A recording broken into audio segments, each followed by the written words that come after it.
പിണറായി വിജയൻ സർക്കാരല്ല, ഇത് ജനങ്ങളുടെ സർക്കാരാണ്. ഇദ്ദേഹം ആരാണ്? ഈ സർക്കാർ ഓരോ KSRTC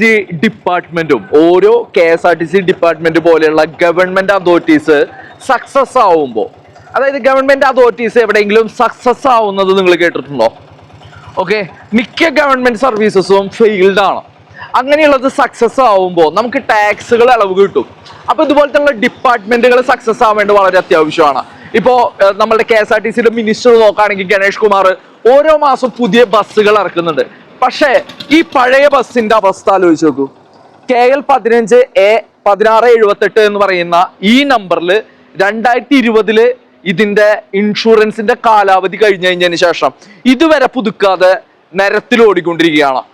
അതേപോലെ തന്നെ നമ്മൾക്ക് ഇവിടേക്ക് നോക്കുകയാണെന്നുണ്ടെങ്കിൽ പിണറായി വിജയന്റെ ഫോട്ടോ കാണാം.